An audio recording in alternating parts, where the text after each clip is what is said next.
1987. I was living in Buffalo, New York, and I see an ad for this game show called The Gong Show. I got in my car that day, and I drove 3,000 miles, 5 days. I won Lee press-on nails and a year's supply of turtle wax. All of a sudden, now I'm in Hollywood.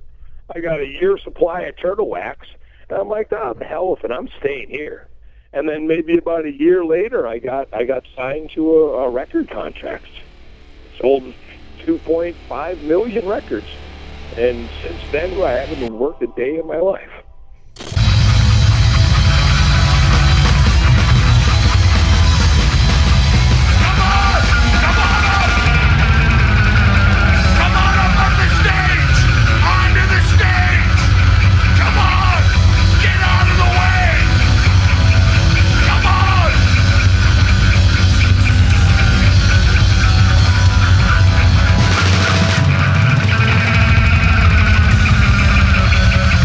Oh!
boys and girls. Sit the fuck down! So when I was 5 years old, I wanted to be Snoopy for Halloween. Basically, we were just really poor. We couldn't afford Halloween costumes. So my mom took all these coat hangers, metal coat hangers, and she bent them in the shape of Snoopy's head. And she used Scotch tape and taped them all together and made like a little Snoopy frame out of coat hanger wires. And then she took some newspaper, flour, and water, and she mixed it together and made paper mache. And she put that on top of the little skeleton that she made out of coat hangers. And we let it dry. And we got some paint and we painted it white and put some eyes on it. And then I put it on my head. And I was Snoopy.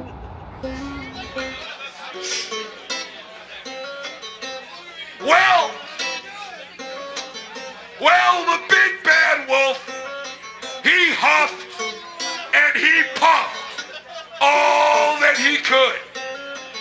And lo and behold, that little piggy's house, it stood, you're right, very good. Does anyone here know why the big bad wolf couldn't blow down the little piggy's house? Raise your hand if you know. Anyone? Raise your hand. Raise your hand, look out. Hang on. Why couldn't the big bad wolf blow down the piggy's house? The pussy! Because he's a pussy. Let me see. Survey said... Wrong fucking answer. Anyone else? Anyone else know? Because he's the best prostitute yet. Because the piggy is the best prostitute ever. Let's check the board.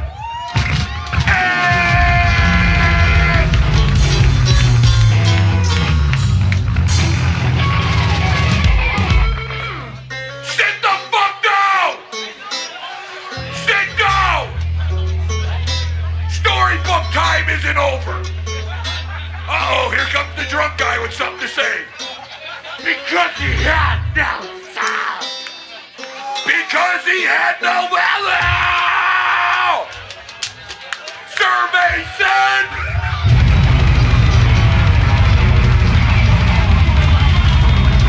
Let me tell you why.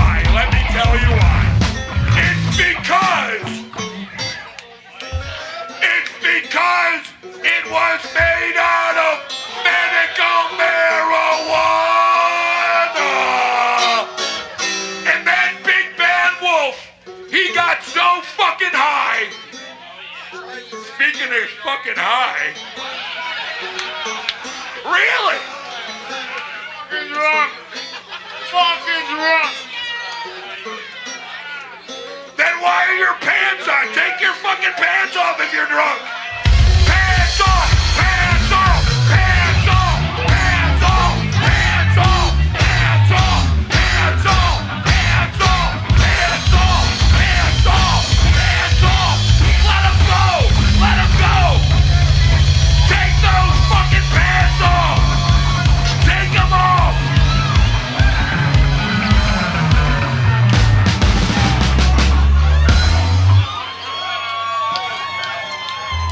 Well, that's a very short song.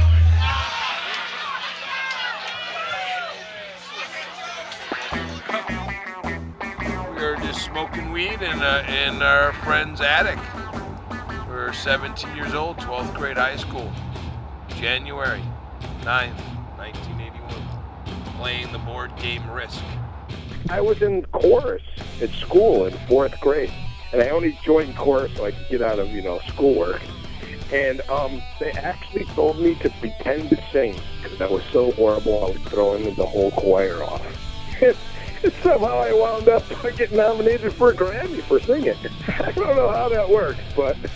Well, I never really wanted to be in a band. I always hated music. I mean, I had some albums, Alice Cooper, Elton John, Kiss, Sex Pistols. I like cartoons and cereal way better. So when the cartoon and cereal kid crashed with the teenager kid, so they took Scooby-Doo, Snoopy, Sesame Street, and you squished it in with Kiss and Alice Cooper and the Sex Pistols. Just kind of pooped out green Jello. We just met in high school. I mean, you had the jocks, you had the heads, and you had a bunch of kids that didn't fit in anywhere. And we eventually all picked up instruments because we couldn't play sports and we weren't very smart. Back in those days, we were all underage. So, of course, we would play parties. We played the Masonic Temple. We played the YMCA. We played at Kenmore West. We played anywhere at least once until they banned us, and they banned green Jello quite often. Bill did all his recordings on his own. Even from day one, he would just buy a 4-track recorder, go in his bedroom, and they would record an EP. Oh, I got a job working construction. I had a whole bunch of money, and I bought this 4-track recorder. I had the ability to record stuff. So I just started making songs. That was when I was about 19 years old. So I bought a video recorder, which was gigantic at the time. And they had it come with like a portable deck, which was bigger than like, you know, a bread box. I mean, it was huge. It was like 50 pounds. And it had to come with a battery pack. It was like $2,500. So I bought like a TV camera and I bought a 4-track recorder, and I was just like, I want to just make music videos for my band. And I just started recording stuff and filming things. And that's what got me interested in making film and music stuff. I just bought the equipment because I had the money. You know, when I had bands going back, we had Virgin Veins, Reaganauts, all members that were future Green Jello members or current Green Jello members. And it's what we did. We played in bands and we played punk rock and skipped school together, and we smoked a lot of weed. It was fun days. Most memorable gigs. I wasn't playing with Green Jello at the time, and this was a gig in 1982, 1983 at Kenmore East High School. We were from Kenmore West. Rival high school, Kenmore East, the jocks, Kenmore West, the punk rockers.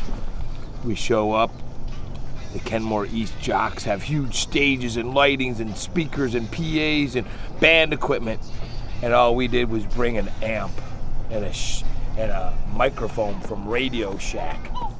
Bill's up there, and that's when he made himself into the peanut butter and jelly sandwich. He spread jelly on his chest and peanut butter and put pieces of bread on him, and he was singing, and he was shoving Jello down his pants, right? Everything's feeding back, people are throwing Jello, I'm screaming, everybody give me the finger. And all the heads are like booing him, and they're like, boo, you suck, you suck. So that's kind of where the you suck thing, because they're all chanting, you suck, you suck, you suck. You know, and all the punks are like, fuck you, fuck you, fuck you. So Green Jello plays, and they get off, and we're walking through the punks, and one of the head guys there, he slaps me in the side of the head, and he starts gouging my eye like this, and he's got a cast on. I'm like, oh, shit. And I carried mace at the time, so I pull out my mace, I'm like, fuck you, and I start spraying him with mace. And his buddy was behind me and pulled me back, and the mace went up, and I accidentally sprayed, I don't know, 20, whatever. I heard it was a lot of people. You know, I mean, paramedics and everything was there. You know, police came, and a huge riot started out. People were running up and down the halls, you know, smashing those cases with the trophies. Gigantic riot breaks out, everybody beats up each other, police show up, close down the entire thing. That was known as the Kenmore East Riot of, I think, 1982. We brought a very special guest here tonight. We brought your grandfather. Come on up here, Grandpa. Come on. Tell your grandson how sucking dick for hamburgers has affected the family. Tell him. He saw my cock on stage. Wow. Right. Cheeseburger. Yeah. That's good. Oh, I wish I had an Oscar Mayer wiener. That's what I truly like to be. Oh, if I had an Oscar Mayer wiener, then the world would truly velvet me. 1, 2, 3, 4. Both bells dance, finally sing. At the end of story, you and me. Still give a listen, you just say. Hear the big wolf, Biggie say. Little pig, let the end. Little pig, let the end. Pump it, sing. Pump it, blow your house in. Pump it, blow your house in. Pump it, blow your house in. Pump it up, blow your house in. Pump it, blow your house in.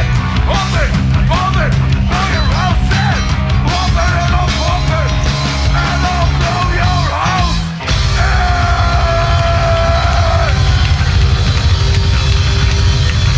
Everyone, give me the finger! Green Jello Suxx! Green Jello Suxx! Green Jello Suxx!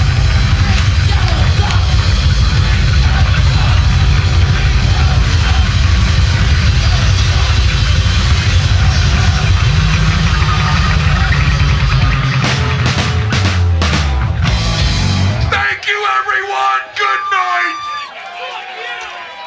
We only got one good fucking song.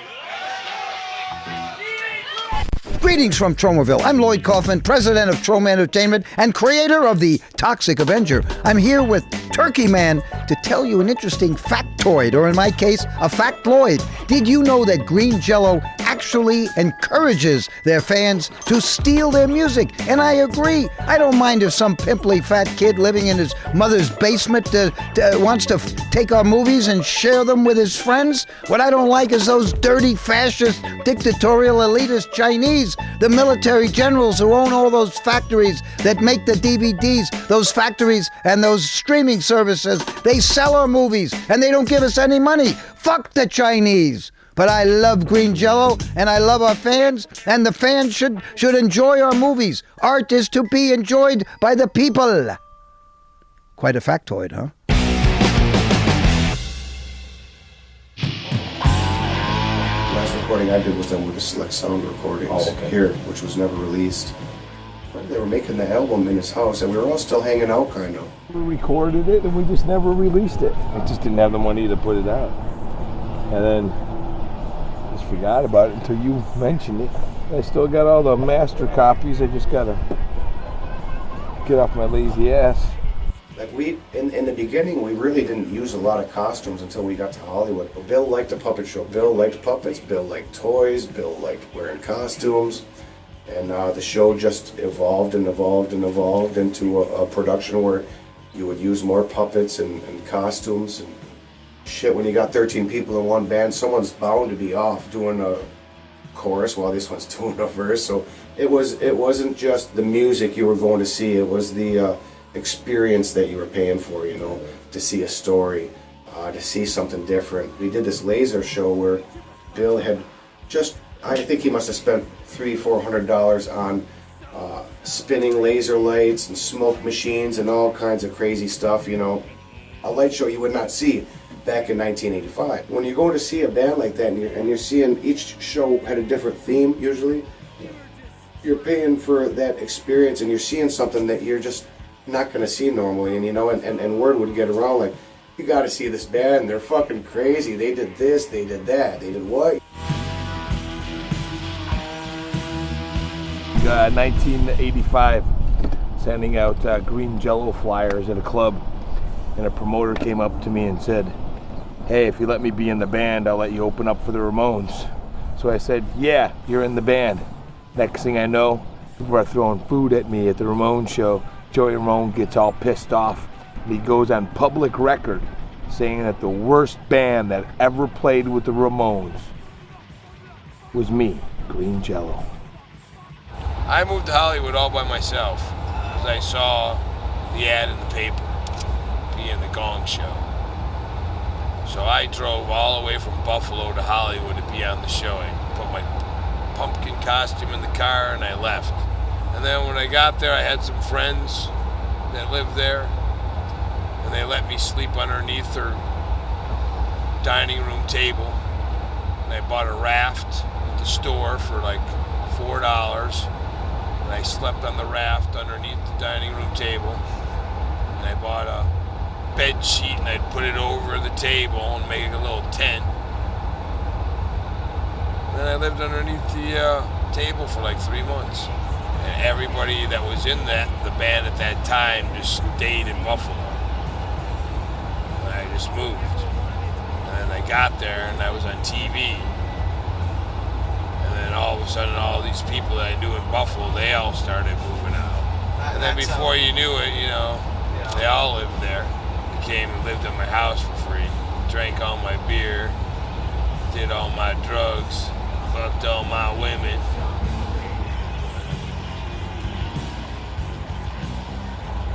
I worked at Tower Records, pressing buttons, taking money. Real easy. When I saved up my money and I got my own apartment. He got this gig, this Gong Show gig, and it was a new Gong Show, not the original Gong Show. It was, I think, at CBS Studios at West LA, and you could YouTube it. We knew we were going to get gonged. They said, when you gong, everybody fall down. So they gonged us, and then we all fell down. And then Bill gets up and he takes his pumpkin mask off, and he's like, huh? This homeless guy who came to Bill and said, listen, I've got a bunch of money and I want to invest in the band. That record, it was a fake live album. They recorded it in a garage. He was actually homeless. And he met a guy who was the inventor of the couch coaster. The little round disc that you put underneath the little corners of your couch so it won't leave a dent in your carpet. This guy invented it and had a whole bunch of money. And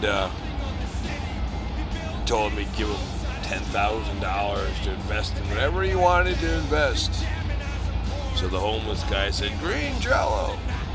He said, I got 10 grand for this guy, put on the record. We're gonna, yeah, sure. And then all of a sudden we're playing the show and he shows up with a shopping cart full of fucking records. All pressed, all green, in a shopping cart.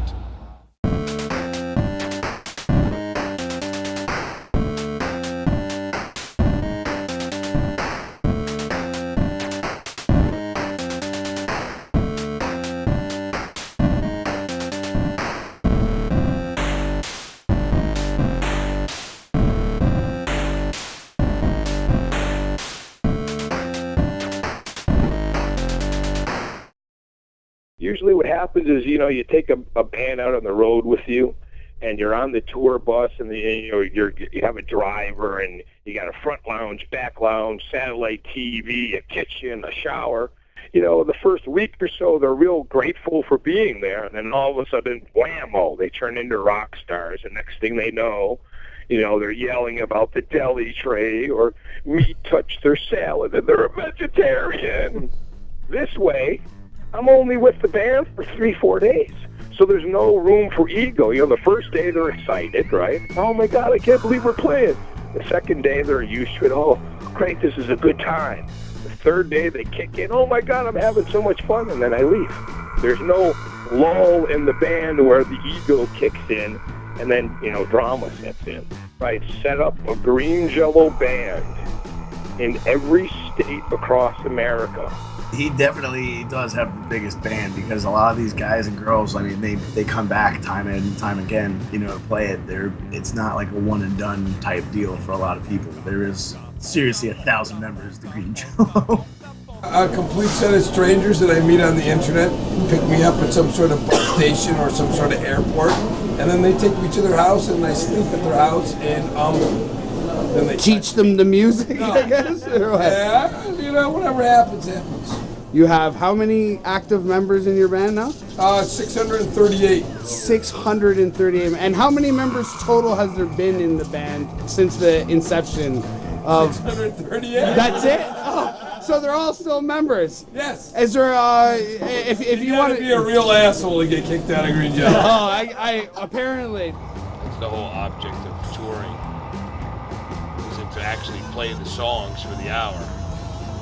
It's to visit for the other 23 hours where we were at.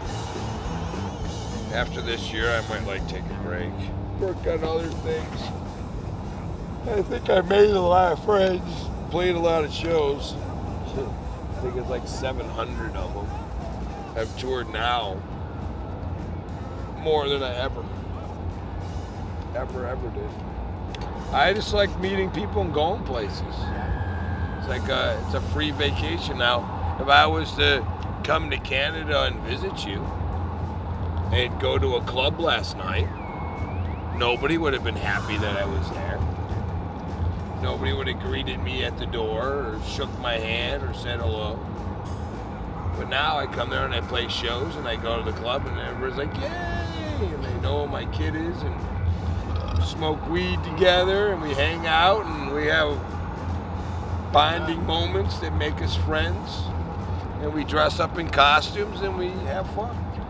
Then you repeat. I mean, I really enjoy it.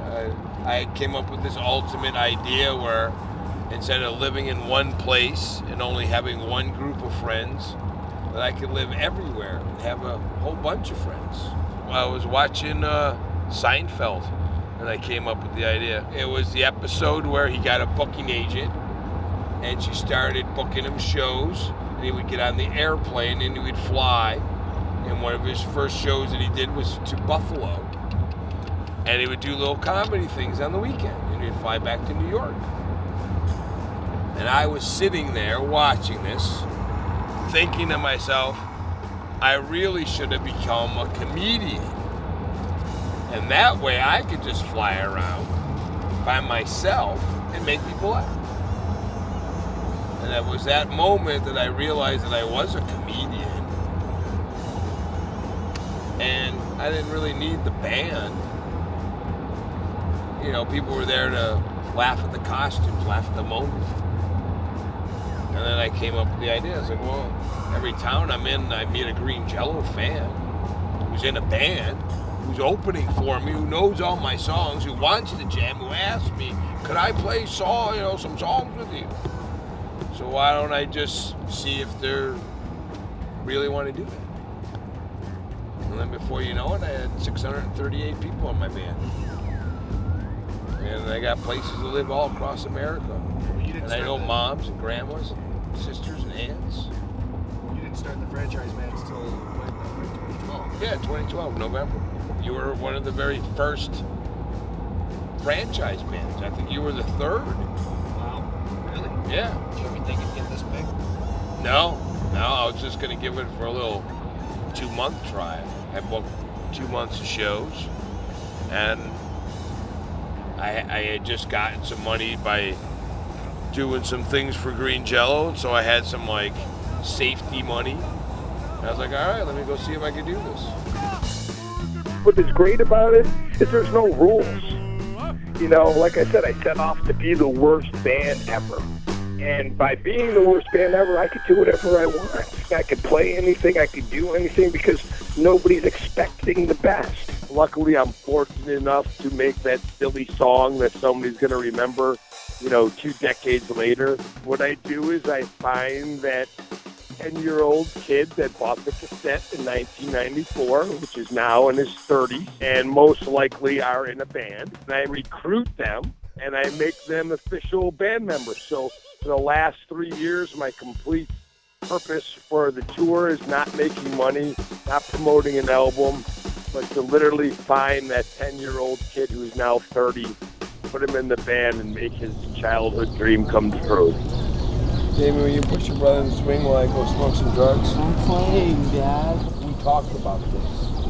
I'm playing. You're grounded. Nothing wrong with the behind side of the street. Did you see that? I saw that. Did you see that? Yeah. Can't wait to see it. You should run I after didn't them. know Canada was prejudiced against cows. Canadian beef. Don't eat the beef! That's my father! Stop!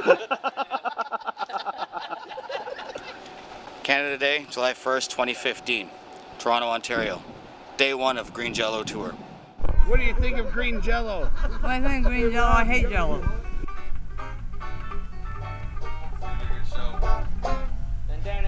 What's that?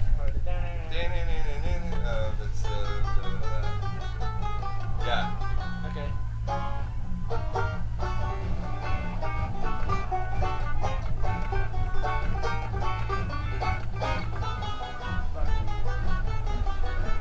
And then it switches to E? Okay. What's going on? Hey, and what do you do with the band? What's your name? I'm Andrew. I play guitar. Yeah, and Really? can Is that what you do? What's up, bud? I'm Bill. Nice to meet you. Wow, when did you start playing guitar for us? A couple years ago. Really? Yeah. Wow, how many shows have you done? 5 or 6. Really? Yeah. Wow, well, hello. Nice to meet you, Bill. Nice to meet you, man.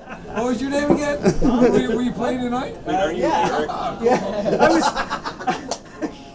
You owe me $1. I had $1. Oh, fuck, hang on. The first show we played was Toronto. It started off great. Bill got there really early. Tom and Anne-Marie drove them over the border. And we had enough time to go and chill before the actual show. But then we got to the venue, which had no parking. We had to park a block away. And I'd never seen this venue before. There was no marquee. There was no signage. Like, there was nothing that even indicated that there was a bar there. It was just basically a big black space right beside construction, mind you. But next thing you know, people started lining up to get in, and we pretty much sold out the place. It was pretty packed. We played a really awesome show.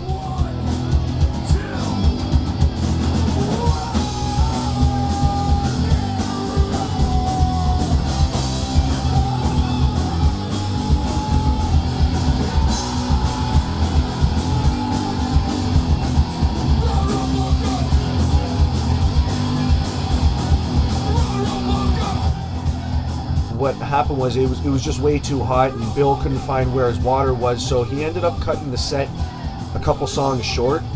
And the bands didn't know what to do in that situation. We didn't know, should we continue? We have more songs. Do we continue on? Bill's done, so I guess we're done. And we packed up. And later on, Bill said, well, shit, you guys should have kept going. And so, okay, so we learned from that. So. And that comes up at a later show when something similar almost happened.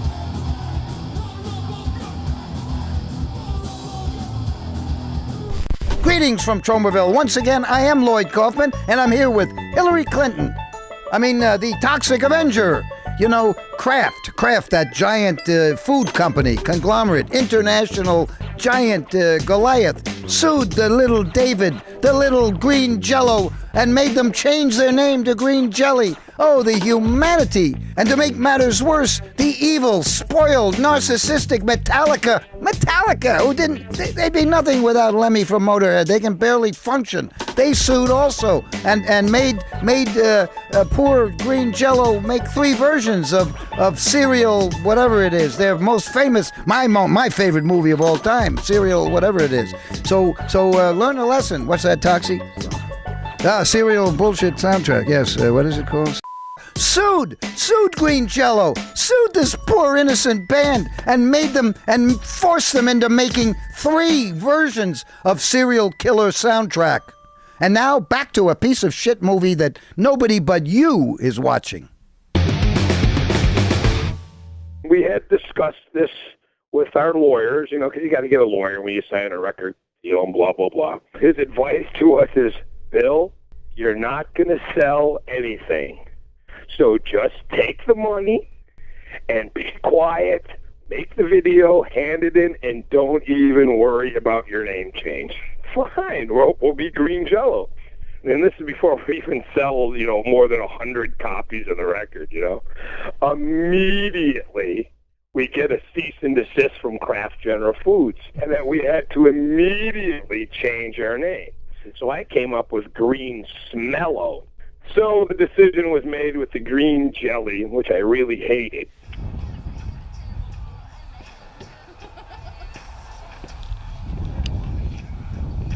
How's the tour going so far, Bill? Tough. The anxiety's got me. Really stressed out. Can't take another day of this. For the Sudbury show, we ended up spending the night before at my parents' place, so we ended up spending the majority of the day at my parents' place in Bolton, which to me was absolutely surreal to have Bill in my house, sleeping in my old bedroom. Did you ever think that green jelly would be doing laundry in your house, Robert? Never in my life. Oh my God. The tour is actually awesome. I've been on the same tour for 8 years in a row, nonstop. By the end of the year, I'm going to do 125 shows with all my punk rock puppets and my family. And I play Thursday night, Friday night, Saturday night, and then I fly home on Sunday. And I've done that for the last 3 years in over 300 shows.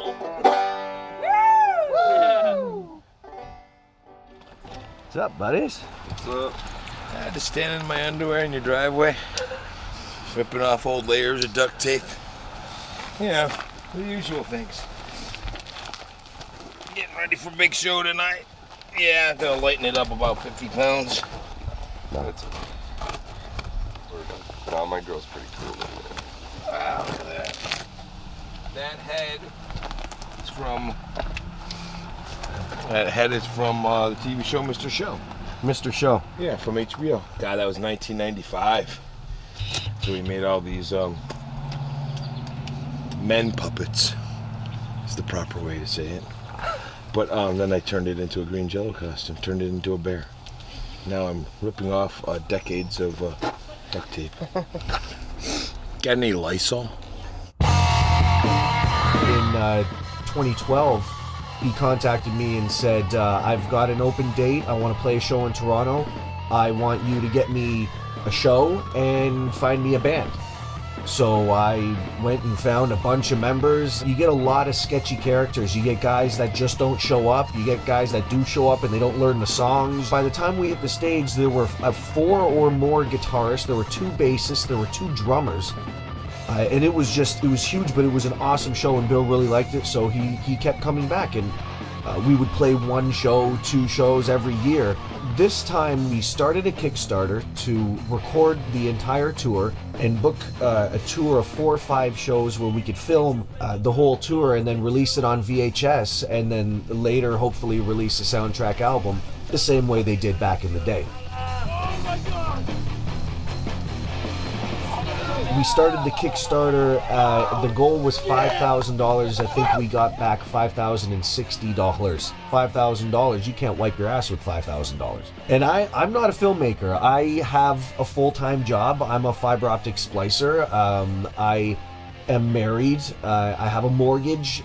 These things I just do as a hobby. I mean, this is a dream come true to be able to, never mind just play with a Grammy-nominated band, but to play with one of my absolute favorite bands ever. So the good part is anyone can make a movie now. The making of cinema has been democratized. My shitty little laptop here, HP laptop, between that and the phone, I can make a beautiful, really professional movie.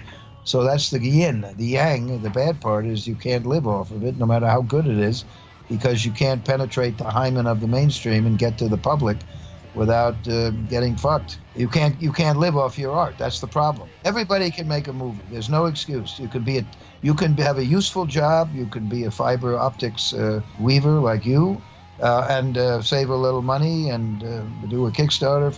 Maybe scrape a few more bucks together. You could make a good movie.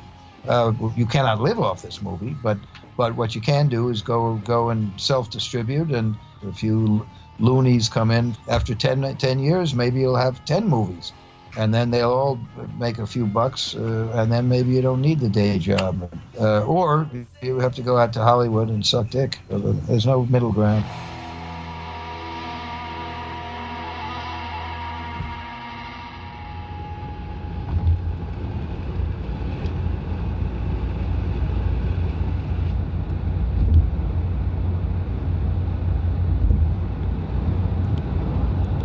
Just pretty much a nutting out here.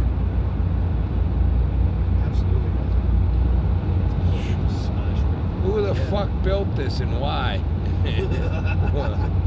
Why? Who built these roads?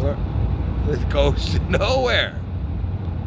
So we get to Sudbury, and the place is great. It's huge. It's built into a strip club. When you leave the strip club, you're in the bar that we're playing. So when everyone was done there, they would end up at the bar watching us play. When it was done, the after party was right downstairs in the basement where we all slept on filthy bunk beds. It was really rock and roll, and we really had a real good time doing it. All right, real easy. No drink soda out there. I say bring out the punk rock puppets. You all go up onto the stage. And you go as crazy as you can, but don't knock me off of the chair.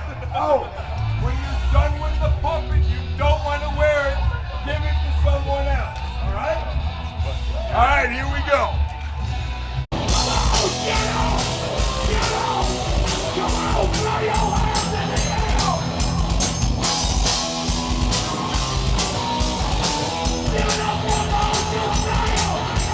And what's good about having these random people, like I'm the steady person in the band. I created it when I was a little kid in 12th grade in 1981. Well, what's good about it is every weekend is different because not everybody plays the songs exactly the same. So, no show is really alike because you're not using the same, repetition every single night with the same group of people that fall into this category of, okay, I do this during this song and this during that song. This is their moment on stage with their favorite band from when they were little. So when I used to bring a touring band with me, first week, second week, everybody's happy. Then before you know it, they're not eating the salad because some sort of meat touched it and they're sending it back. All that kind of rock star drama. What I've done is I completely eliminated it by having a new member every single week. The band that's in Idaho, they don't care that, the police came and shut down the show last weekend. They're ready to party today.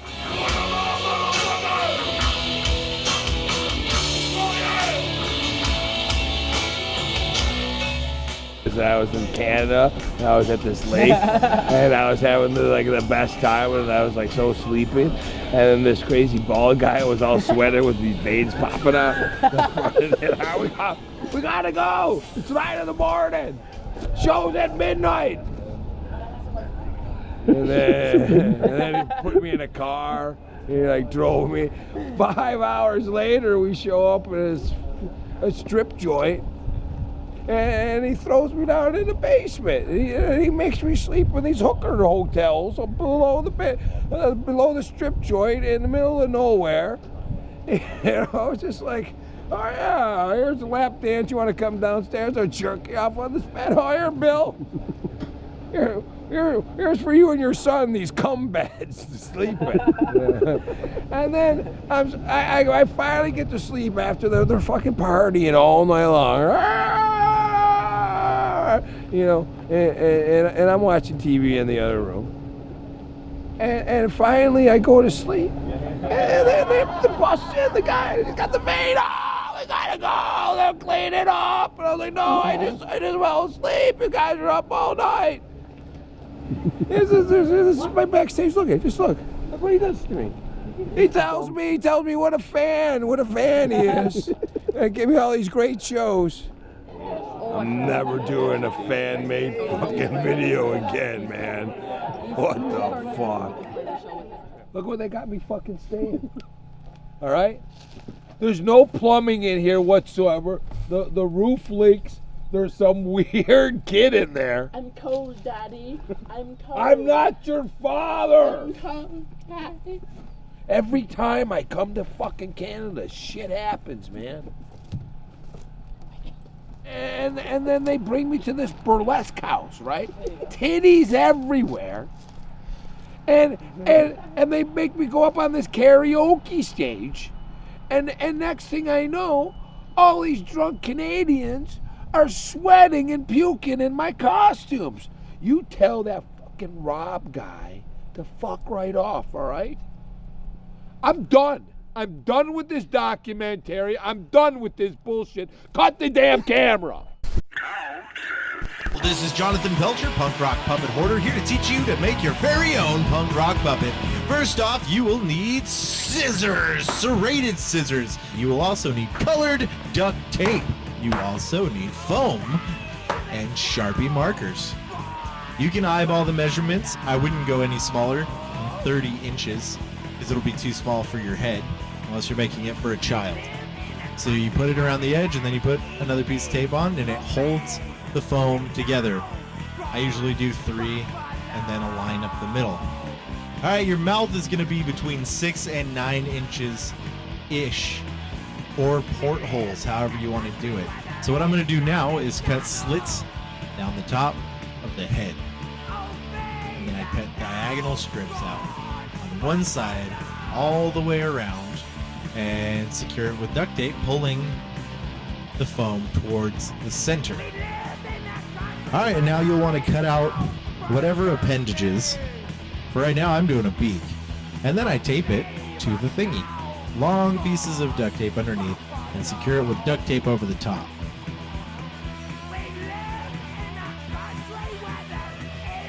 Green Jello Vision, punk rock puppet hoarder, Jonathan Pelcher, signing out.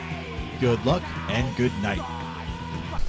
I need everyone to throw your fist in the air and scream, "Hey! Hey! Hey! Hey! Hey! Hey! Hey! Hey! Hey! Hey! Hey! Hey! Hey! Hey! Hey! Hey!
Everyone's amp up because you can't hear it.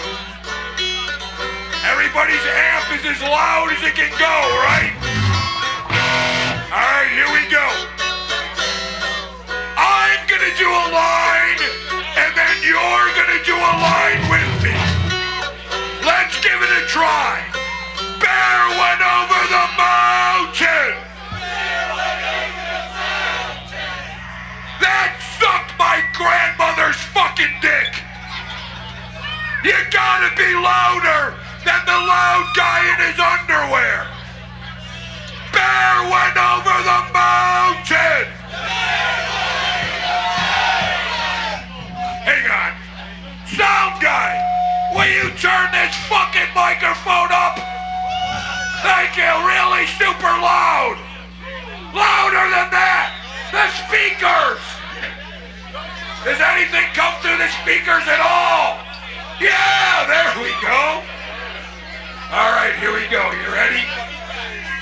Bear went over the mountain! You drunk fucks! Repeat after me!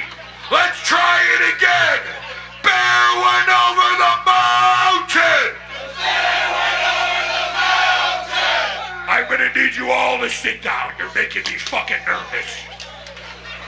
Here we go. Are you ready? Are you ready? Bear went over the mountain. See what he could see. Drunk fuck, sit down.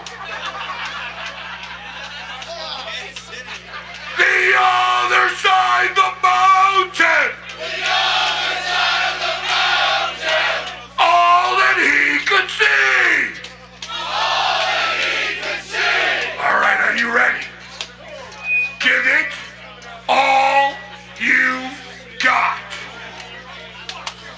1, 2, 1, 2, 3, 4.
And I'm here to tell you that no matter what you do in life, you gotta suck at something. 34 years I've sucked. Now it's your turn to put on the suckiness.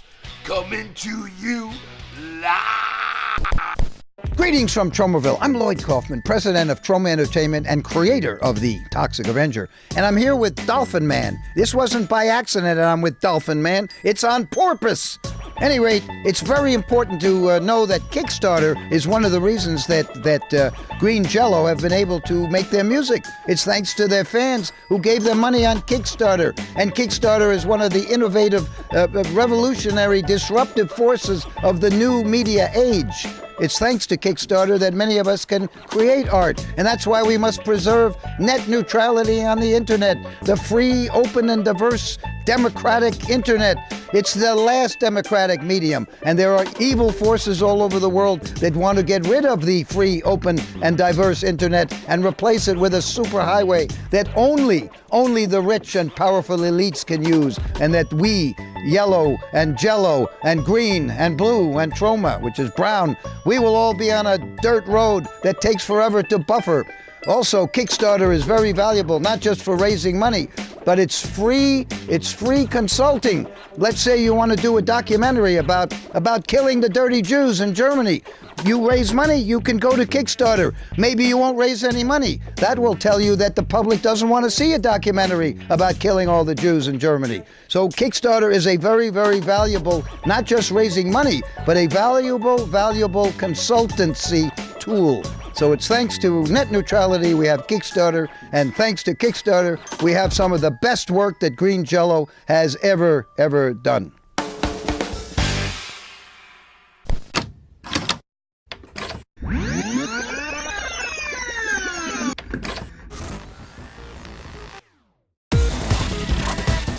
I worked for E-Entertainment Television for about a year. Bill was the master control operator. He was with his mom on the phone. His mom lives in Buffalo. Bill was on the phone with his mom. I was watching him, and Bill would always have the clock, the color, and the hue live on the air on movie time and say, "Mom, watch this," and Bill would turn the knob, and his mom would freak out on the phone. "Bill, you can't be doing that." My friend calls me up and says I'm having lunch with the record company president on Sunset Boulevard. Noon, come on by, pretend you haven't seen me in years. I walk by and say, "Oh my God, Kevin Coogan, I haven't seen you in years." Introduces me to Lou Malia. Lou Malia says, "I hear you got a punk rock puppet band. Tell me about it." So I got this band, I dress up as a cow, people throw food at me. They chant that we suck. We're the worst band in the world. He never saw the band and never heard the band. I got a check for $60,000 to make 11 music videos and a full CD. I'm like, that's not a lot of money. They bought this old digital Betacam at their old studios. They built, their old, we call it the Green Jello Loft, which was in Hollywood, which is this converted old building. And they lived upstairs, and they built all their sets in there for the videos. Duct tape, it saves the day every time. I came up with this idea that I could, work my day job and make all my music videos on the weekend. He had made a little deal with the guys over at E so we could do all the editing there. Because E right then had state-of-the-art facilities, really super nice.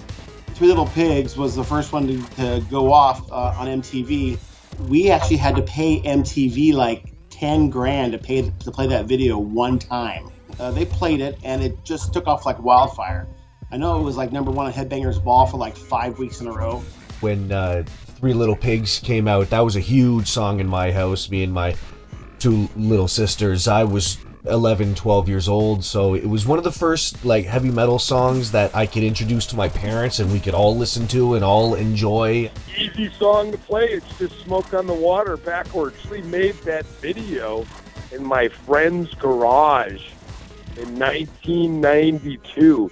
He was actually in high school, and I only met him through another friend, and I was asking my friend who was a cameraman in Hollywood if he knew anybody that had a one frame at a time, camera. So a high school student made that video, And over the course of 2 weekends, we pulled his dad's car out of the garage and we animated it. He was still in 12th grade. Even though we didn't have like huge giant budgets, we always kind of pushed everything to the max. I made the first video, Serial Killer. Took me 2 months to make. I was crying a lot. There was no way I could do it. So on St. Patrick's Day, 1992, I quit my job and I just started focusing on making music videos. And I had never made one in my entire life. It was a big lie that I made up to the record company. I said, oh yeah, I work in the entertainment television. Little did they know I did nothing but fuck off. By the last video I made, which was Electric Harley House, I did it in 1 day. I actually shot, there's a video called House Me Teenage Rave. I shot that whole video. We shot like for 5 hours one night. It was a riot. We had the funnest time that night. That was at the Green Jelly Loft. We never produced an audio, a tape or a CD from that. We were the world's first video only band. The whole CD came out after the video did. And I think we sold, I have a gold video around here somewhere. I think we sold over 30,000 copies, $6 million off of 80,000. That's a complete shock. I just did it because it was fun. You know, the first thing that went through my mind is I don't have to work anymore. With all the money being made, Bill went into a joint venture with BMG Records. It's called Ooze Jelly Entertainment. I bought a television and recording studio for $1 million. I bought Frank Zappa's Joe's Garage on Sunset Boulevard recording studio, sound stage, computer graphics, editing. Even when they got famous and they got all this money, they were investing in recording studios, film studios. They would do everything themselves. Whenever Bill comes into money, he does spend his stuff on frivolous shit. I mean, he's got an entire loft filled with frivolous shit. But for the most part, for the big purchases, he'll invest in studio gear. He'll invest in like printing presses for t-shirts. He'll invest in stuff to take the band to the next level. He always has done that. Everything he buys is just an investment into his next adventure. At about the same time, they signed Tool to Zoo Records. Tool was on Zoo originally.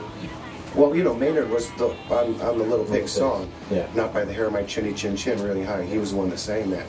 So yeah, he played gigs with us too. And Danny from Tool was playing drums at that point, amongst other people. Little pig, let's be but yeah, that was about the point my girlfriend had moved out and I had a job and was doing stuff and wasn't really making money. And I'm like, yeah, you guys go your own way. So, okay. But anyway, they took off at that point and they did really well. I'm happy for them. They toured all over Europe, all over the United States, sold millions of records, and I couldn't be happier for those guys. In fact, another story, I used to jam with Maynard at Bill's loft. Kind of an odd character he was. He lived with Bill in the loft, and he's like, you know what, Keith, I'm going to start a band. You want to start a band with me? I'm like, I don't think so, Maynard. Thanks, though. We all know where Maynard went, you know. Hulk Hogan was in Green Jello. That's right. He was. Weird Al, Sebastian Bach, Gene Simmons, Paul Stanley, Maynard James Keenan, Danny Carey. The Thing. The Thing? The Fantastic Four. Spider-Man. That's a fact. Still Man Speaker. The Lucky Charms guy. Lucky Charms guy. Damien Elliott. I was in England and I got a call. Hello, this is Bill Manspeaker there. And I'm like, yes. Hi, Bill, this is Hulk Hogan. My kids were watching your video, and I really loved the video. Well, I'm in town. I'm going to send over a limo. Okay, I'm going to go check this out. And I'm not buying it. It's just a joke somebody's pulling, right? Next thing I know, I'm in a stadium filled with wrestlers, and Hulk Hogan's there. It wound up, he was a big fan of the band, and he wound up joining our band and being a part of it. In May of 1993, on my birthday, May 1st, the record company said, you know what, we're going to invest in a video production company with you. And I kid you not, they gave me a check for $2 million. But then we, all of a sudden, bang, we got nominated for a Grammy for Best Music Video Long Form. We ended up going to the Grammys. We didn't win, but they give you a medallion, and that medallion is like gold. Well, it is gold, but it's like the ticket to every freaking party in Hollywood on the night of the Grammys. So we just like cruised around in a limo, went to every party that we could. The best part about the Grammy thing is we got beaten by Peter Gabriel. You know, I have so many friends that, you know, try so hard to be musically, you know, inclined and talented, and here I am, you know, running against Peter Gabriel in the Grammy Award. Yeah, I don't even know what the budget was for 333. I wasn't really involved in that. $500,000. We designed a whole little rig to do movement of the camera so we could fly through sets. Like in the Orange Crunch videos, we built this whole little city and destroyed the city. Maximum Carnage. Green Jello was the first band ever to do a song for a video game, ever. We showed up at Marvel Comics one day when we were in New York City in all the costumes, and we just sort of walked in. We thought we were expected because we looked like we were. We had this little connection with Marvel Comics. They wanted to do a comic book with us, and we were developing it with them. And they were coming out with this new game, Maximum Carnage, you know, a new Spider-Man video game. And I came up with a suggestion, said, why don't we just make the music for it, and we'll record our own song for it and everything. My time was just spent in the Bay and in the studio, just making sure everything was running correctly. I was kind of like the engineer as well there. I didn't do any kind of touring with them, but I went on like one quick weekend tour with them to San Francisco, and I don't remember a lot. I just remember jumping around on stage doing the Anarchy and Bedrock in a Wilma outfit and falling into the crowd. And then a minute later, I'm back up on stage. I'm like, how did that happen? It was sex, drugs, and rock and roll, but it was pretty much no sex. Always played, non-stop. Always were getting even new members. I mean, even during when we were recording records, we were going through people. They were just people that were there at the right time, you know what I mean? That happened to be on film. You know, doesn't mean their participation was a lot. The people that recorded on the songs, they may have done at the most 70 shows, the very most, or 100. Say 100 shows, the most. Yeah, I only did one tour with those guys. Because all those people are all too old. Well, they get different focuses. You know, car, house, job. They got other things that are more important. Duct tape, foam. Those are still important things to me. We've done more shows now than we have done when we were selling millions of records. We only played like 100 shows back then. You know, just from November of this year to present, we've done over 150 shows. They like stopped when I was there, like around that time, like 94, 95. That's not born. Yeah, I broke it. 1995. Just stopped because I didn't want to leave, you know, my son Damien. Yeah, there's no way I was going to do that. Because at that time I couldn't figure out that I could actually bring him along with me. Because people around me like, you can't bring a baby out on tour. You're going to have to adjust your life. You know, all that crap. And it was his idea to bring it back when he was 13. Oh, once he found out how cool I was. I asked him what he wanted to do for summer vacation. He said, let's go out on tour with Green Jello, Dad. You know, the more and more he realizes how lucky he is, fortunate.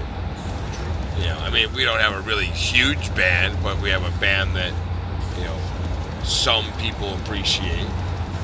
And it's nice to see that, you know, my son can participate with his dad. And, you know, people also enjoy his humor. And his humor is, I'm going to play the banjo. Because that's the silliest thing that, you know, because, you know, everybody else, I play guitar. I played lead guitar with my dad, you know, with drums or, you know, whatever it is, you know. So he just wanted to play the most ridiculous, You know, now I just take Chaos and throw him underneath my arm, and you know, he's been on 17 airplanes and 6 tours, and he's only one. He's already playing drums and getting on a skateboard. Well, I stopped touring in '95 because, you know, the record company had bought me this production company. I was making music videos, and I did that for years. And then I sold that. I opened up the club in 2000. Legally, it was open in 2000. But I had been running a club for like 2 years illegally. Just got an abandoned building and had parties. Huge parties. As long as you kept it under control. Police only show up when you fuck up. One day they did show up. And well, then I just jumped over the fence. My friend just happened to be rolling up in his car. His door swung open and I hopped in. And then before you knew it, the helicopters were out and the streets were blocked. And there was ravers everywhere and police everywhere. And they're friggin' raiding the whole place looking for me. It was huge. It was 42,000 square feet. And they were like, "Where is he? You tell him to call the police." Yeah, sure I will. And I was at a strip joint, drinking a beer. I met Brenna at my nightclub that I owned. I was 18, and I was just out looking for trouble, of course, and I ended up at his club. Like, I had no idea he was in Green Jello or anything when I met him. And I just randomly, like, started bawling out, crying when I looked into his eyes. And I've been together with him ever since, every single day. I like it all. I like the adventure. We started touring, like, in 2008. I think I was like, wait, it was 2008. What year is it now? I was 13 and we were at a Guar show. It was like my second show ever. And then I thought it was so cool. And I was like, "Dad, for summer, let's go on tour again. Like, get the band back and go on tour." Cause like when I was 13, I was in like middle school and stuff. I like skipped pretty much all of 8th grade. Well, I took a leave of absence and then I was homeschooling, but on tour also. So that was really fun. And then he was my teacher, but he didn't teach me anything like at all. And I had to do like online like classes and stuff. And then again in 9th grade, the second semester, I dropped out. I actually like dropped out of school. And then one of my friends, he was like, "Dude, you're not even gonna graduate, so why even try?" And that got me really pissed off. So I was like, "Fuck you, I'm gonna do it." And I took all these after school classes and I passed on time, and I took really cool classes. I took a karate class, and everyone was like in special ed in that class. Or I took like a parenting class and a badminton class. Yeah, just random, funny, dumb classes. What was happening is I was singing all these songs and I couldn't get in and out of the costumes fast enough. So I came up with this idea of like this championship wrestling thing where I tagged out and somebody else came in, you know. So I just basically found other people and said, "Oh, you know, sing like this, you know, imitate that voice." So on that tour, that was 2010. Push came to shove, there was internal tension within their camp, and he basically said, "Fuck it, fuck all you." Sent his entire crew home on the bus back to California, and instead of canceling, he decided to rent a minivan. And in a couple of days, Psycho Stick learned the songs, and we ended up just performing with Green Jello after our set. And I think he enjoyed that so much that he realized, why am I paying for a bus? Why am I doing all this work like when other bands can be doing this? So I think we kind of gave him the nudge into franchising the band. When they recorded that, they used all the same members that they had from like Serial Killer and 333, most of the same members. They recorded the album and then the record label collapsed. And then the record company fell apart. And there you go. Yeah, that was sweet. My name is Bill Manspeaker from the punk rock puppet band Green Jello, and I'm naked. I'm naked and afraid. Coming to you live!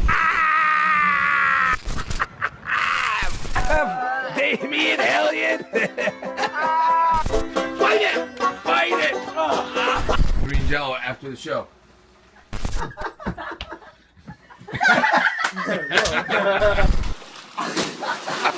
Hey, Mr. Big Guy, will you come over here and help me right there? Hold on to this ladder so I don't get knocked over. How about you on that other end right there? All right, listen up.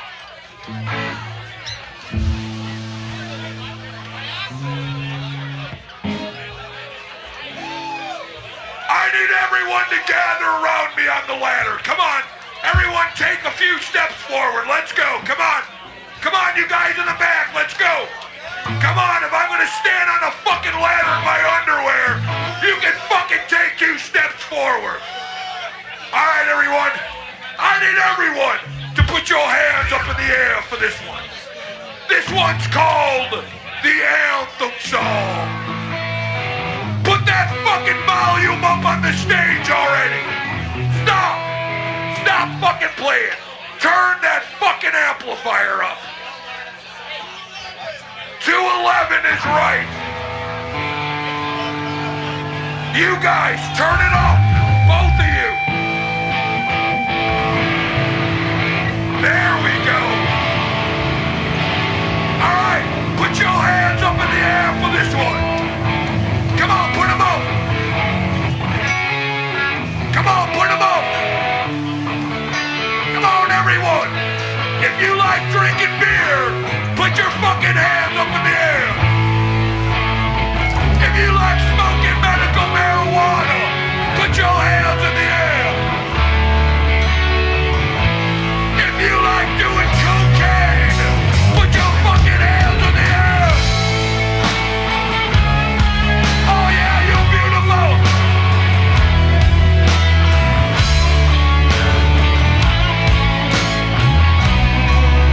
Come on, put them out.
right, listen up. I'm gonna need everyone to do a slow circle mosh pit around me on the ladder. Let's go. Keep playing the fucking song!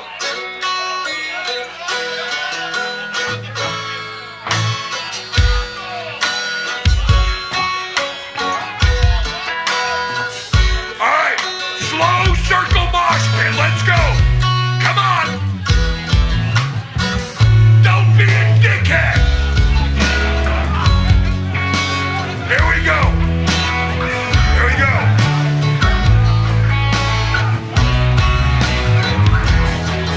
I should have stayed in college, another town, dead and gone. I should have stayed in college, another town, dead and gone. I should have stayed in college, another town, dead and gone. I should have stayed in college, another town, dead and gone.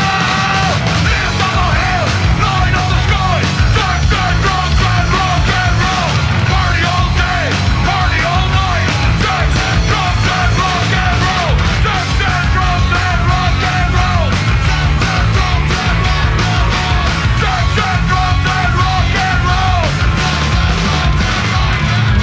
Party all day, party all night, sex and drugs and rock and roll. Sex and drugs and rock and roll. Sex and drugs and rock and roll. Sex and drugs and rock and roll. Party all day, party all night, sex and drugs, rock and roll. Sex and drugs and rock and roll. Sex and drugs and rock and roll.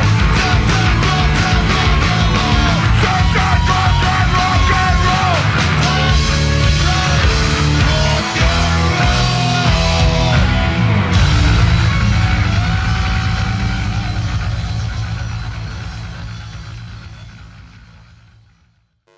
Greetings from Tromaville. I'm still Lloyd Kaufman, creator of the Toxic Avenger and president of Troma Entertainment. I said it in a different order because people like change, people like variety, except for the devil-worshipping international media conglomerates that control all aspects of art, movies, and commerce. But I'm here with Sergeant Kabuki Man NYPD, whose heat-seeking chopsticks and 16-bite sushi are informing me that Green Jello set the Guinness World Book of Records for having the largest band in the universe. And speaking of Guinness Book of Records, Troma casts through the 42 years of Troma have been proven to be the world's fattest group of actors.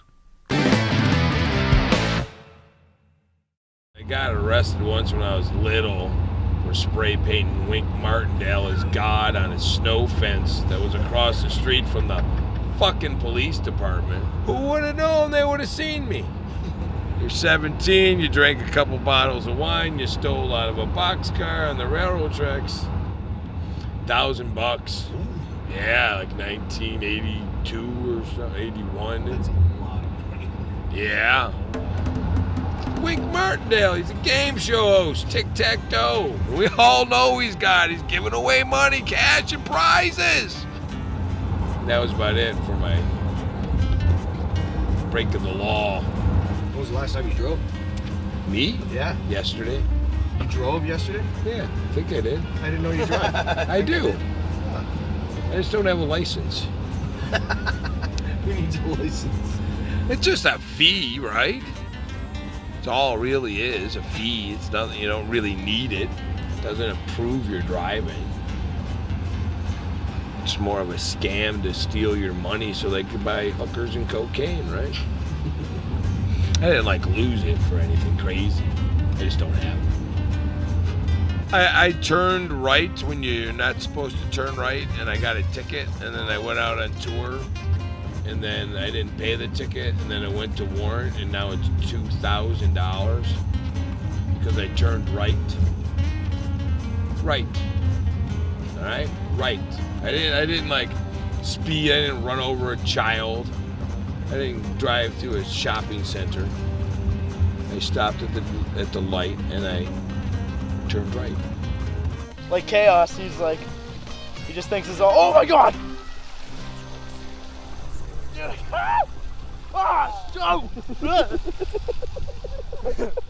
Damn. Yeah, he thinks, yeah, well.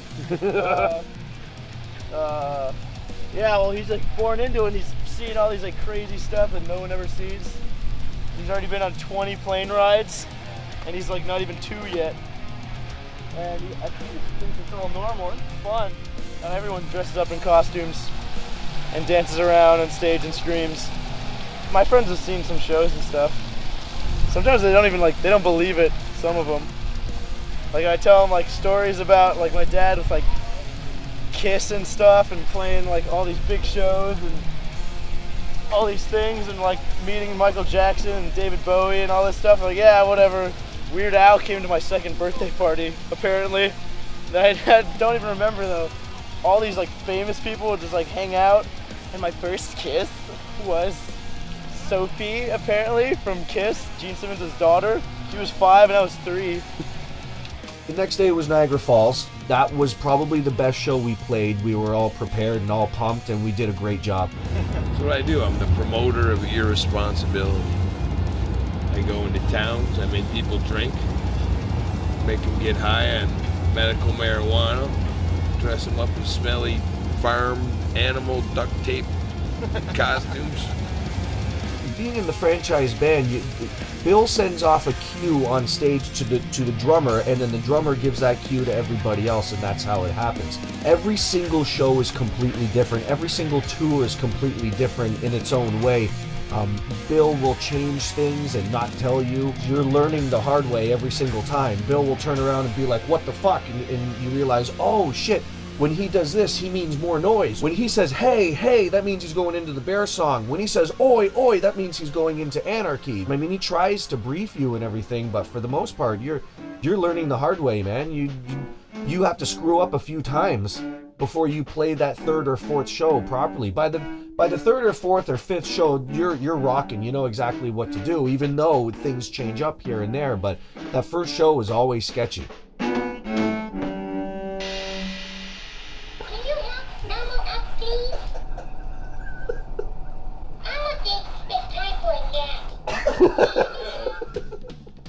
He hit me up several months ago and was like, hey, I got these Canadian shows and I have a passport now from going to England and whatnot. So he was like, how about we finish this American run and you just come on with us and keep on going. And I've never been to Canada, so it seemed like a great opportunity. Bill got booked to play some shows in London, to do a little mini tour in London. He showed up with nothing. No, I showed up with like a carry-on bag. We didn't even stow away bags, we just had carry-ons.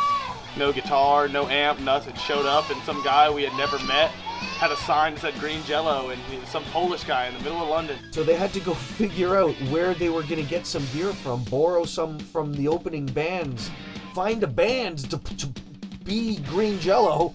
They went down the street, bought a bunch of foam, went back to the hotel room, and with the new fans and the new band that they just put together, they all put together these puppets. They did it all just right on the fly, right there. We had 2 days before the show that we had to sit around in London, but the next night we had already found gear and guitars and we're ready to go. Had a full tour, puppets made. It was like we never left home without anything. All right, boys and girls, if you've never been to a Green Jello concert, We bought London out of duct tape as much as they had and started making, we had a bunch of fans come to our hotel room and everybody just brought some beer and we just sat around and drank and made puppets all night, and like the fans became the roadies for a little while.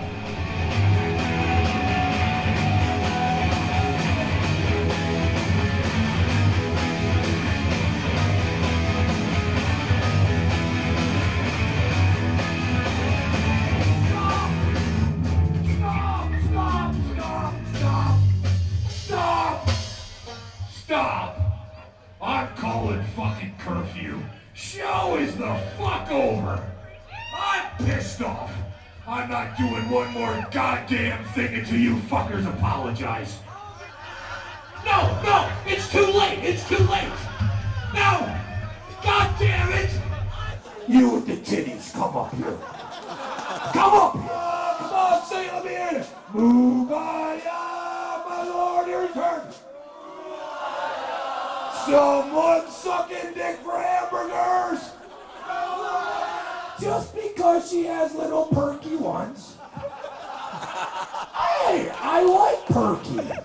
I got perky, my titties are little.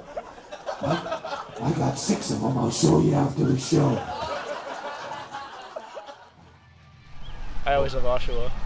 I don't know, I love Canada. Canada's so fun. It's like so nice. I don't know, the people are crazy. They're like, everyone's so nice in the day. Oh, hey, want a cup of beer, eh? Or some coffee? And then at nighttime, they all get drunk and fucking change into these like psychopaths. They get all drunk and crazy. And they're really crazy, this one. But this tour, all the tours are so fun. Like each one is like it has its own like feeling, and it's all like unique, kind of each little tour. And I really like this one. This one's really fun. I encourage everyone to steal every Green Jello song that there is. You have my 100% authority. If you could go back, would you redo anything? Any regrets? I wouldn't carry the same band with me over and over and over again for years and give them all my money. I would just do what I'm doing now. I hop on a plane, I meet people, I shake their hands, I put them in the band for a couple days, and then I leave, and everybody's happy.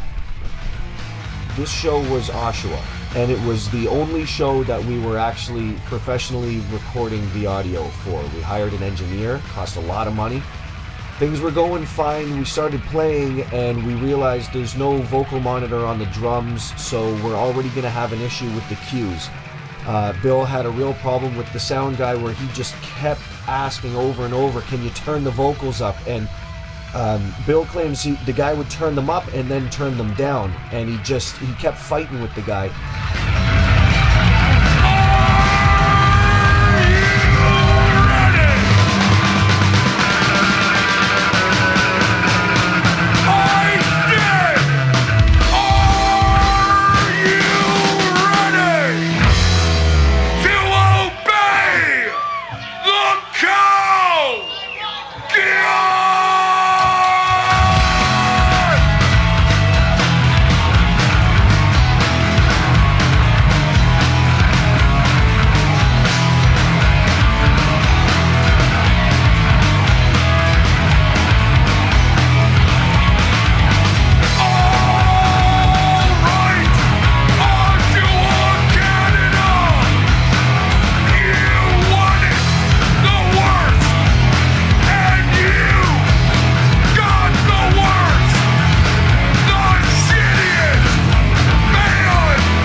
Sausages and cheese rolled up in buckwheat crepes served with a symphony of fresh fruit.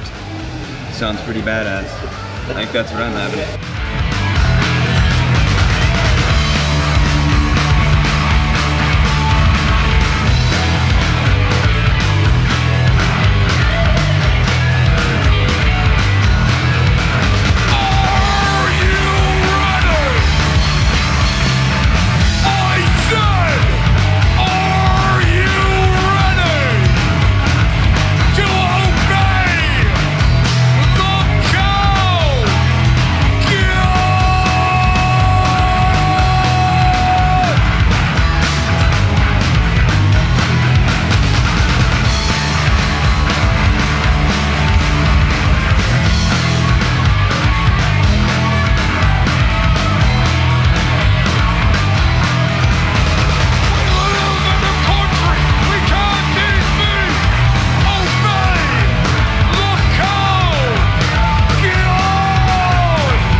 Eventually what happened was Bill came out with the Cow God head, the mic was inside the Cow God head, and he tried to send cues to me. I couldn't hear him, and he just gave up and he left the stage.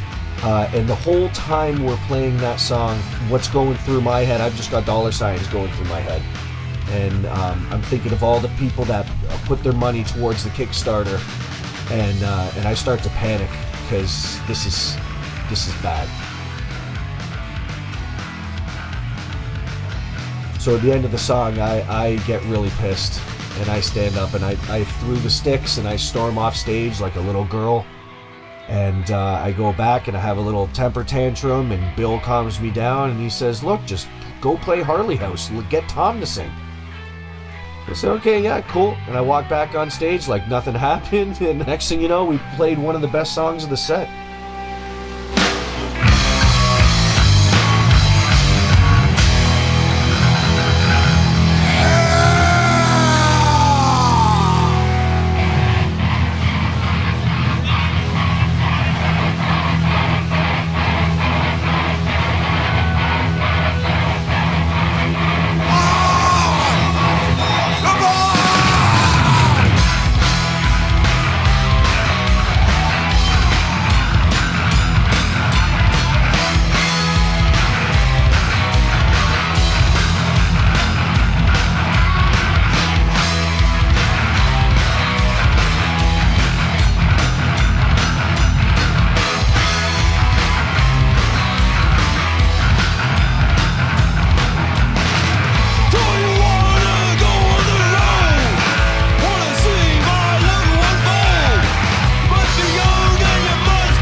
there was supposed to be one more show. Chaos, his baby, was running a high fever, and Bill did what any responsible parent would do, and he canceled that show and went to California to take care of his family.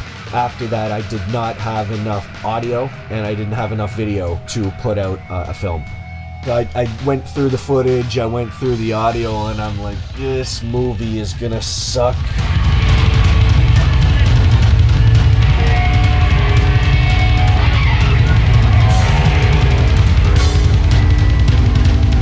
What amazes me is for the amount of weed that guy smokes, he can remember shit that I have no idea. I'm like, oh yeah, I remember that, yeah. We always said we sucked, but you had some great musicians. We weren't really that shitty. No, that was a shitty singer. He's the only big musician I know that can't carry a tune. Green Jello sucks. Green Jello sucks. Green Jello sucks. He's a kid, man. He's a grown kid. You know, when people say, hey, grow up, get a job, do this, do that, he just kind of said, fuck you, I'm gonna make puppets out of duct tape. Anybody that's ever met him, it's you understand how so many kids could follow that dude. He's kind of like the ringleader. He's like the cult leader of Green Jello. That vision, he's crazy. Love him to death. Green Jello sucks. Green Jello sucks. Green Jello fucking sucks. Green Jello sucks. Green Jelly fucking sucks. I like the bizarre genius that he is. Bill was an amazing creative soul to work for. I just really enjoyed working with him. We had some great times. A little more like, a little more. Like, I know. All right, guys. Green Jello sucks. Green Jello sucks. Green Jello fucking sucks. But Maximum Carnage rules. This is Matt Foley, motivational speaker, here to tell you that Green Jello sucks. You know, I was expecting Rockstar, and he's not that at all. He was super friendly. He closed the bar with everybody there, signed all the autographs, took all the pictures, talked to whoever was there until everybody had their fill. And then, 3 in the morning? It's like, dude, we have to close the bar. There's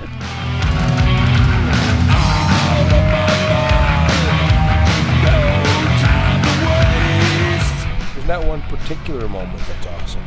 It's awesome in the whole. Due to the success of that tour, we sold out every single day. We just signed on to tour with Insane Clown Posse for 3 days in Ontario before Bill goes down and plays The Gathering of the Juggalos.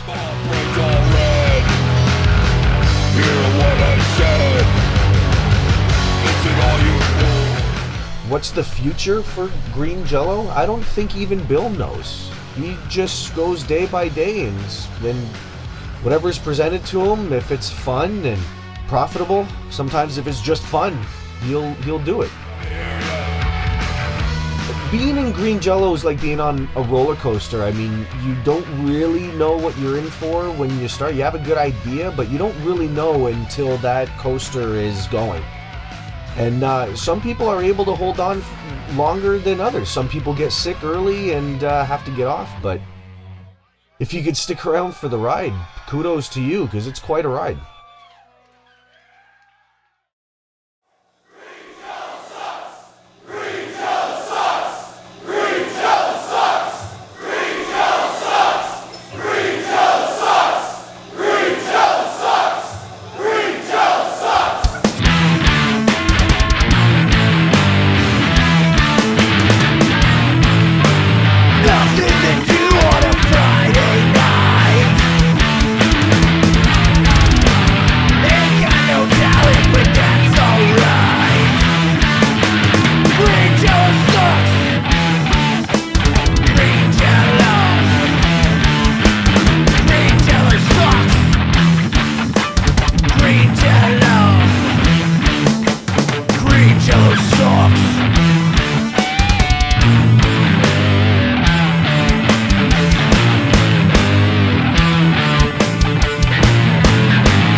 Insane Clown Posse gigs, we were able to get Bill back here to film the rest of the stuff for the movie that we needed. And the shows went amazing. Thousands and thousands of people showed up. The Toronto show was especially cool for me because the last time I had played on that stage was when I was about 15 or 16 years old with my high school band. I think there were maybe 50 people in the audience. This time playing with Bill, there were several hundred people in the audience. The place, I'm pretty sure, was sold out. And that place was the first time I'd ever seen Green Jello play a show. So it was especially amazing for me that I was able to actually perform on that stage with one of my favorite bands. Bill, this film is for you. Thanks for making my dreams come true, buddy.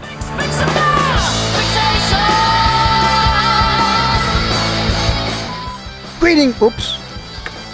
Did you know that the, what am I talking about? I don't. You know that Green Jello is the world's fattest band? Oh, no, it's not the, hold it. No, that's wrong. Ah, shit. Let me do one more. Fuck. Ah, shit. Let me do it again.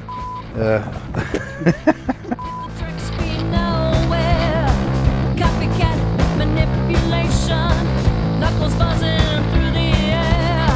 Soul stripper over there. Raise the blade in my hand. Raise you wanna fix, gotta get a fix, fix it now. Fixation.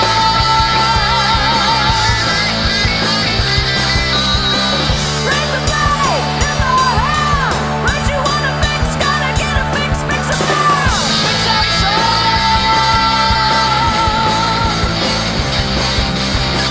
Raise the blade in my hand. Raise you wanna fix, gotta get a fix.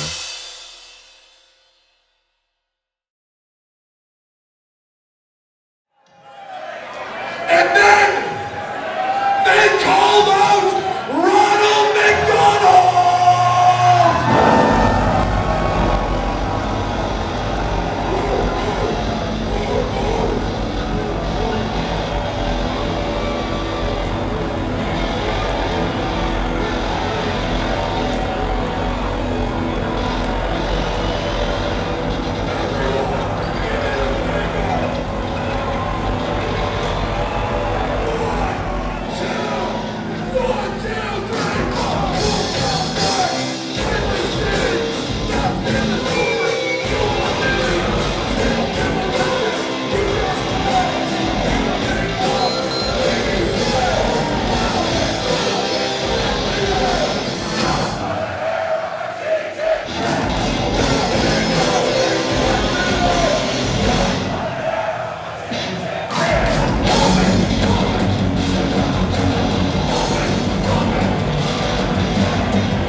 Is it running? It looks like it's shut, but it's definitely running, right? Greetings from Tromaville. I'm Lloyd Kaufman. No, do I announce myself? Yeah. Greetings from Tromaville. I'm Lloyd. Talking to a turkey. As our greatest president, Richard M. Nixon, used to say, let me say this about that. Green Jello is my very, very favorite band. In fact, Three Little Pigs is my favorite song of all times.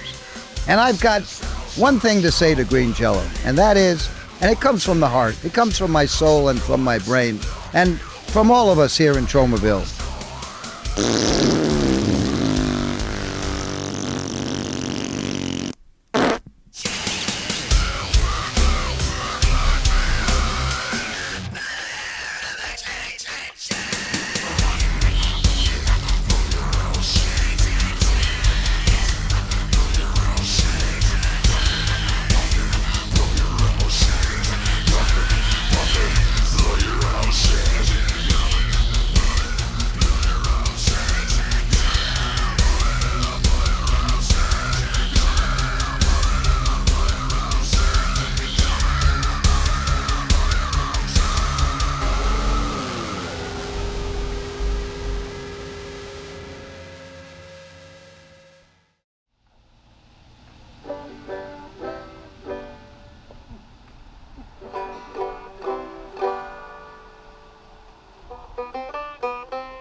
That's all I know.